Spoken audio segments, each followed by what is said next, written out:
पिछले एपिसोड में आपने देखा कि वीर तबाकी और सुजुका के साथ कश्ती में बैठकर आकाश में जा रहा होता है।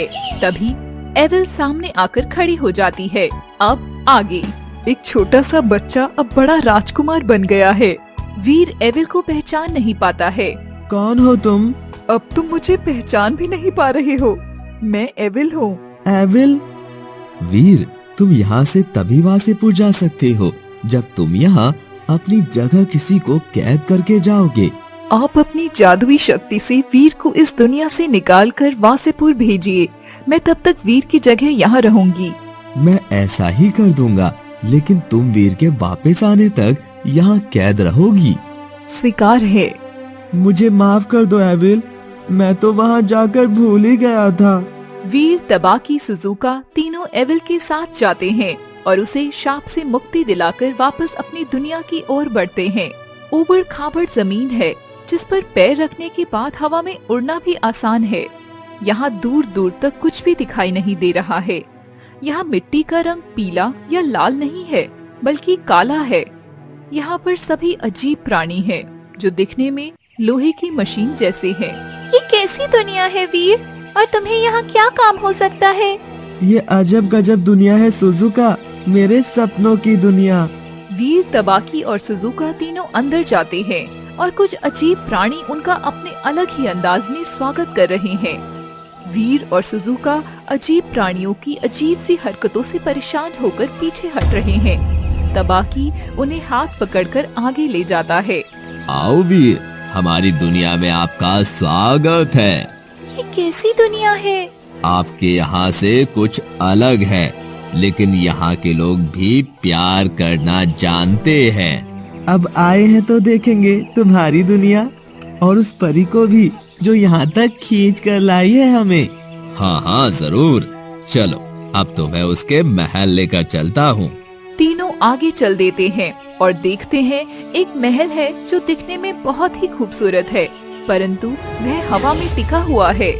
ओह, ये क्या ऐसे ही घर होते हैं? हाँ, और ये महल तो हवा में उड़ रहा है। वीर, शायद यहाँ भी कोई जादू है। तुम दोनों अंदर तो चलो। ये महल तो हवा में है, तो हम इसके अंदर कैसे जाएंगे? हा हा हा हा, लगता है तुम सब कुछ भूल गए हो वीर। हम उड़कर भी तो जा सकते हैं। ओह हाँ, याद आया। वीर, तबाकी और सुजुका तीनों महल में प्रवेश कर जाते हैं। महल अंदर से भी पूरा अलग है और बाहर जितना ऊबड़ खाबड़ है, अंदर उतना खूबसूरत है। महल के अंदर बोलने से रोशनी होती है, चिल्लाने से आग लग जाती है और फिर हंसने से आग शांत हो जाती है। और भी ऐसे अनेक रहस्य यहाँ छुपे हुए हैं। तबाकी, बहुत दिनों बाद वापस आए हो। हाँ, और अब तुम जाकर बादशाह शाहू को खबर कर दो। एलियंस की दुनिया का बादशाह शाहू परियों के साथ नाच रहा है। तभी वहाँ एक व्यक्ति जाता है और बताता है कि बाहर तबाकी आया है और साथ में एक नवयुवक है जो दिखने में हष्ट पुष्ट और सुंदर है, जिसके बाल लंबे हैं जो पीछे की ओर पड़े हैं। उसने एक शाही पोशाक पहनी हुई है और उसके साथ एक खूबसूरत कन्या भी है। कन्या? कहीं उसने शादी तो नहीं की?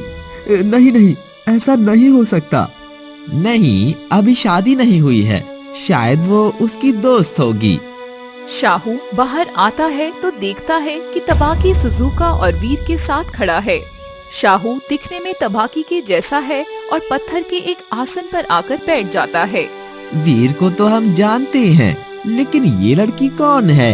ये वीर की दोस्त सुजुका है और इस यात्रा में वीर के साथ रहेगी। हमारे महल में एक लड़की है जिसको तुम्हारी भाषा आती है और उससे हमने तुम्हारी भाषा को सीखा है। कौन लड़की है? वही लड़की जिसके पीछे तुम यहाँ तक आए हो। मुझे उसके पास जाना है। हमें तुम्हारा वर्षों से इंतजार था, लेकिन तुम अभी वहाँ नहीं जा सकते। तुमने यहाँ तक आकर एक पड़ाव तो पार कर दिया है, अब तुमको दूसरा पड़ाव पार करना होगा और वापस अकेले घूमकर मेरे पास यहीं आना होगा। अगर तुम जिंदा वापस आए तो ओलिविया से मिल सकते हो, अन्यथा कोई बात ही नहीं है। लेकिन तुम्हें जिंदा आना होगा। मैं सुजुका को साथ ले जाना चाहता हूँ और अपनी ओलिविया के लिए वापस आऊंगा। तबाकी, तुम यहीं रहो और वीर को यहाँ से नीचे फेंक दो। तभी जादू से वीर और सुजुका के नीचे से एक ढक्कन खुलता है और दोनों नीचे चले जाते हैं। सुजुका नीचे जाने में डर रही है, लेकिन वो एक बहुत ऊंचाई से नीचे गिरते हुए चले जा रहे हैं। वहाँ बहुत अंधेरा है। कुछ मिनटों बाद दोनों एक जमीन पर जा गिरते हैं। वीर, ये क्या पागलपन है? तुम घबराओ मत सुजुका, मुझे कुछ नहीं होगा। तो क्यों तुम ऐसी चुनौती ले रहे हो? मुझे तो सच में ही कुछ समझ नहीं आ रहा। अब गुस्सा छोड़ो और यहीं पेड़ के नीचे सो जाओ। दोनों पेड़ के नीचे सो जाते हैं। वीर को एक स्वप्न दिखता है और वह अचानक से उठता है। सुजुका भी उठ जाती है। क्या हुआ वीर? मुझे फिर वही स्वप्न दिखा और उसमें ओलिविया मुझे बुला रही है। सुजुका वीर की तरफ गुस्से से देखती है और बिना कुछ बोले ही वहाँ से उठकर चली जाती है। वीर सुजुका को बुलाता है, लेकिन वो वीर की कोई बात नहीं सुनती। सुजुका, मेरी बात तो सुनो, तुम तो ऐसे ही गुस्सा हो रही हो। सुजुका कुछ नहीं बोलती और चुप रहती है। सुजुका, ये मात्र मेरे जीवन का उद्देश्य है और इस रहस्य को मैं बचपन से जानना चाहता हूँ, इसीलिए सारी चुनौतियों का सामना कर रहा हूँ। मुझे कुछ नहीं होगा, तुम विश्वास करो और ये गुस्सा छोड़ दो। सुजुका अभी भी वीर की कोई बात नहीं सुनती है, तो वीर ही सुजुका के पास जाने लगता है। सुजुका थोड़ी सी दूरी पर जाकर मुंह फेर कर खड़ी हो गई है। वीर सुजुका को बोलते हुए आगे बढ़ रहा है कि तभी उसे महसूस होता है कि वह आग से जल रहा है। वीर रुककर नीचे देखता है तो उसके पैरों के नीचे आग के अंगारे होते हैं जो बिल्कुल लाल हैं और उनसे बहुत आग निकल रही है। वीर की आवाज सुनकर सुजुका भी पीछे मुड़कर देखती है। वीर, पीछे जाओ, पीछे जाओ।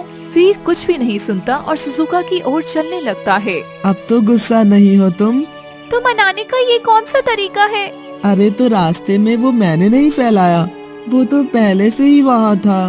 सुजुका वीर के पाँव देखती है तो वह बहुत जल गए हैं। पास में ही एक नदी बह रही है। यहाँ कोई औषधि भी तो नहीं है जिसे लगाया जा सके? ये नदी है ना, मैं इसमें ही कुछ समय तक पैर डुबोकर बैठ जाता हूँ। ज्यादा कुछ हो गया तो? कुछ नहीं होगा, तुम फिक्र मत करो। ओलिविया के मिलने के बाद तुम मुझसे? अरे तुम पागल हो क्या, ऐसा कुछ नहीं होगा।